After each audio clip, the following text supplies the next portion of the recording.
Praise God. Praise God. God is good all the time and all the time. God is good. Praise God. Praise God. Isang mapagpalang araw po sa bawat isa. Sa pagkakataong ito, tayo po ay dudulog, lalapit sa ating Diyos na buhay ng may pananampalataya na kung saan may dalawa o tatlo na nagkatipon sa kanyang ngalan. Naroon siya sa kanilang kalagitnaan. Sa araw na ito, tayo po ay dudulog sa Panginoon sa ngalan ng bayan ng Daang Bantayan sa probinsya ng Cebu. Ating hihilingin na maitatag ang altar ng ating manunubos sa Daan Bantayan. Mahimutag sa atong mga kaigsuunan diha sa Visayas ug sa Mindanao. Bisan pa katong atong mga kaigsuunan nga anaa sa Luzon ug sa laing nasod. Dalaygon ang Ginoo sa walay katapusan. Ang atin pong pagsambay mula sa aklat ng mga awit, ikaapat, ika-85 kabanata, ang talata po ay 3. Ang taglay mong puot sa ginawa nila iyon nang inalis. Tinalikdan mo na at iyong nilimot ang matinding galit.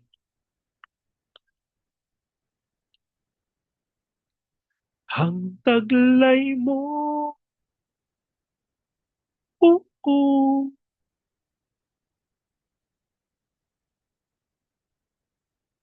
sa ginawa nila'y iyon ang inialis. Ang taglay mo, oo, sa ginawa nila'y yun ang inalis. Tinalikdan mo na at iyong nilim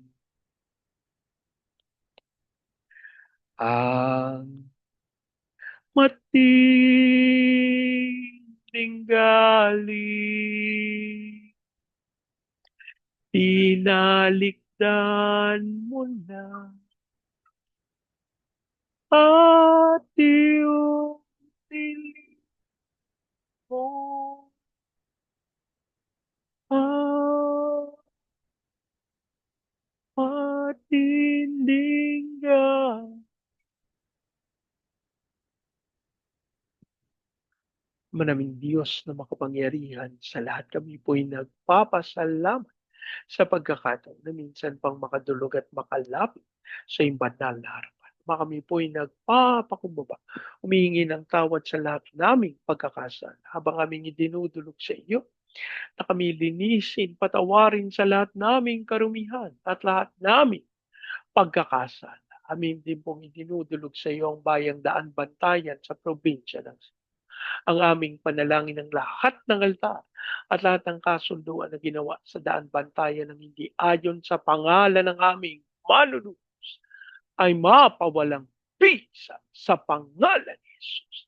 Ikaw din po, Panginoon, ang mangunas magitan ng iyong Santong Espiritu na maitatag ang altar ng aming manunubos sa Daan Bantayan. Maraming salamat po ang aming pag-asa at tinugon nyo at tinanggap namin ang aming panalangin sa pangalan ng aming Panginoong Yesus. Amen. Amen. Amen. Amen. Amen. Amen. Amen. Praise God.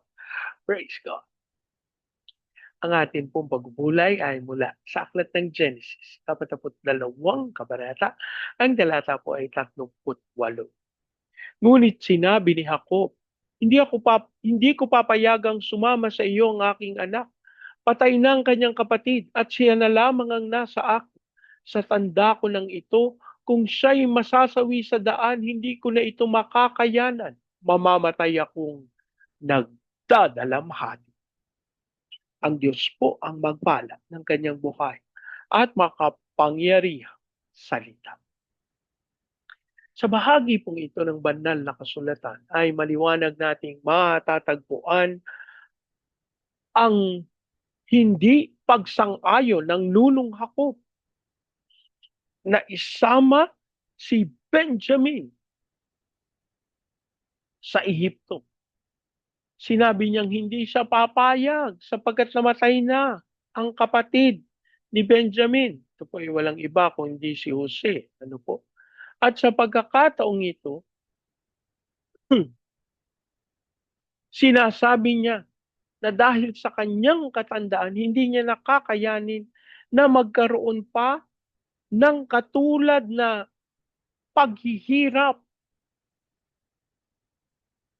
Nung isang beses po, pinag-usapan natin kung paano ang mga magulang ay nakahanda na taglayin ang hirap para sa kanilang mga anak. At sa pagkakataong ito, inaangkin, nanunong ako na hindi niya nakakayanin. Alam niyo po, isang katotohanan na maaaring may mga pangyayari sa ating mga buhay na nakakayanan ng ating mga puso, lalo na yung mga pagkakataon na tayo ay totoong sinusubok. Ano po? Ako po ang aking pananampalataya, pinatatatag ng Diyos ang lahat ng nagtitiwala sa Kanya, dahilan upang payagan silang dumaan sa mga mahihigpit na pagsubok. At ito po yung nagaganap kapag ang isang lingkod ng Diyos ay dumadaan sa isang sitwasyon na tila ba hindi madaling daanan. Meron po akong naalala na isang lingkod ng Diyos na nagsimulang manalangin sapagkat sa kanyang puso ay nagkaroon ng kasiguraduhan ng pagkilos ng Diyos sa pamamagitan ng Santong Espiritu. Kaya alam niyo po, kahit saan siya pumaroon, siya ay lumuluhod, nananalangin. Hanggang dumating yung pagkakataon, isang mahigpit na pagsubok yung kanyang dinanas. Pero dahil po sa kanyang pagtitiwala sa Panginoon, walang naging pagsubok, walang naging hirap para sa kanya, sapagkat tunay ang Panginoon ang kanyang kasakasama. At mga kapatid, ito po ay paalala para sa bawat isa sa atin na kahit na ano pa man yung ating kinakaharap, mabigat, magaan, madali, simple na pagsubok, atin itong ipagkatiwala sa Diyos. Huwag tayong pumayag na kung doon lang tayo sa hirap na hirap, tsaka lang tayo lalapit sa Panginoon. Ano po? Ako po'y nananalig na ninanais ng Diyos na sa bawat pagkakataon, tayo lang naman ang nag-iisip na may mga mabibigat at magagaan na pagsubok sa Panginoon, pare-parehas ang mga pagsubok na iyan. Ano po? At yan po yung aking natutunan sa Panginoon. Kaya ang inyo pong lingkod, kahit po sa mga pagkakataon na akin pong nakikita na hindi madali yung sitwasyon, natuto na po akong pumanatag sa Panginoon.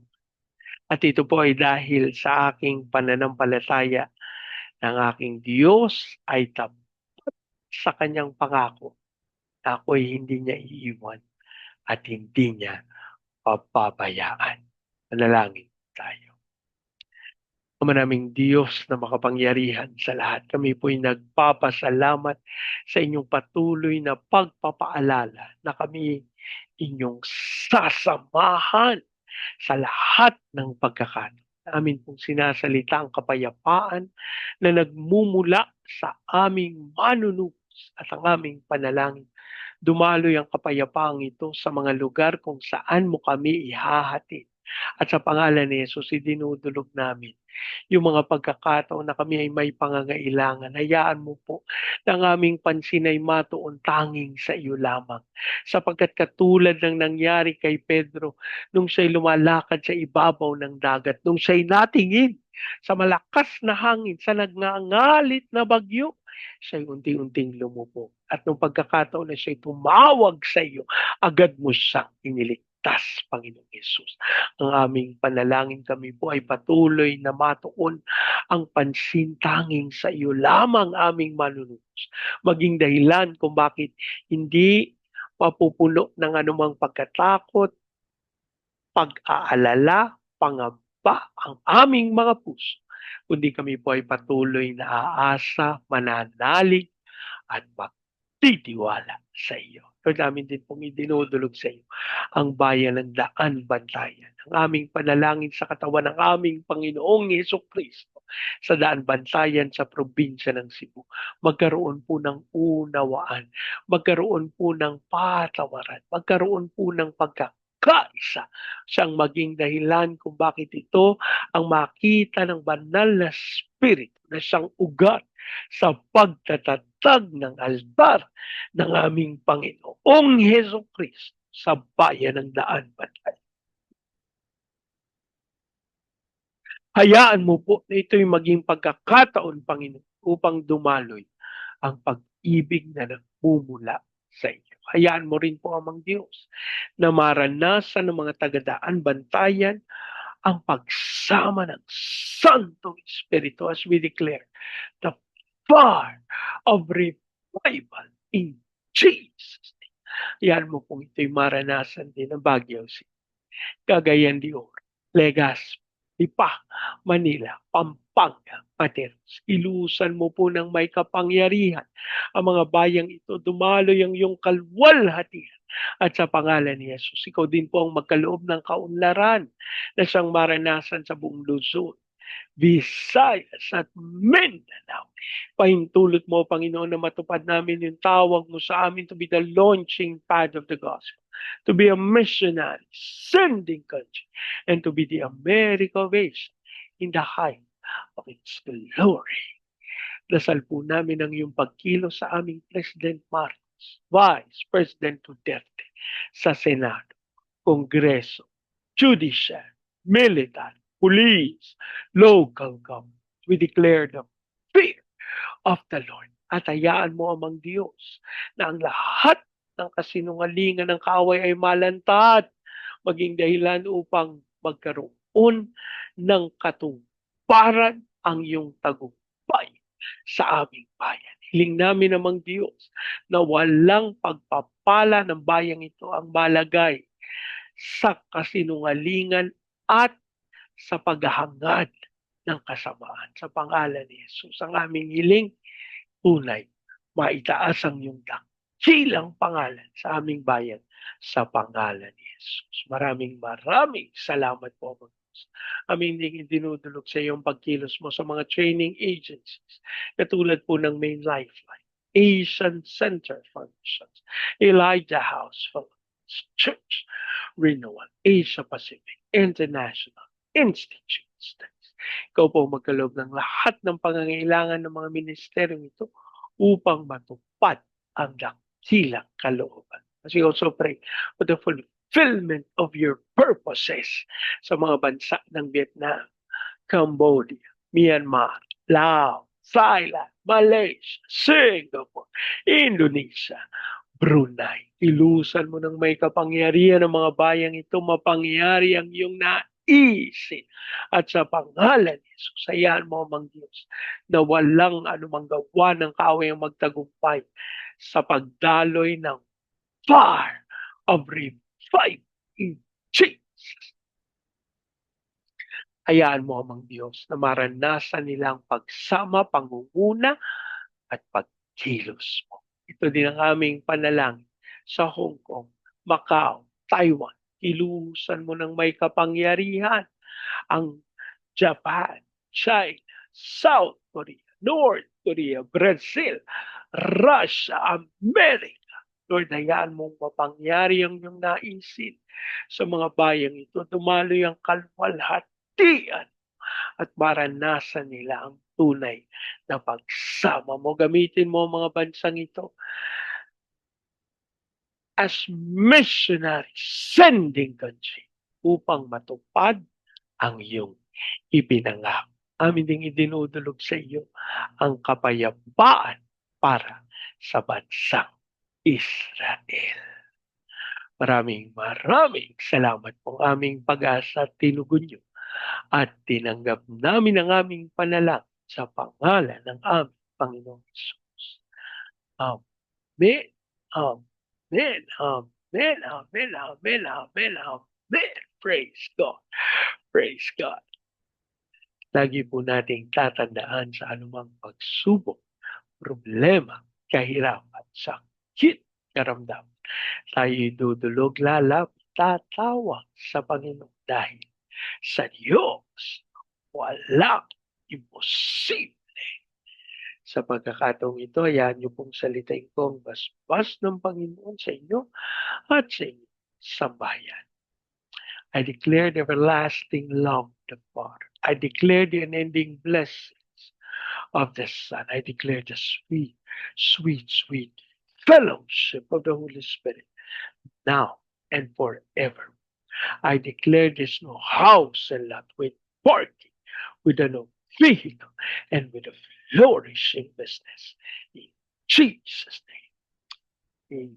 Amen. Amen. Amen. Amen. Amen. Amen. Amen. Praise God. Praise God. Hanggang sa susunod po. Sama-sama natin ideklara, Pilipinas, God bless you. Big God. And so we declare to God be all the glory in Jesus' name. Amen. Amen. Amen. Amen. Amen. Amen. Amen. Praise God.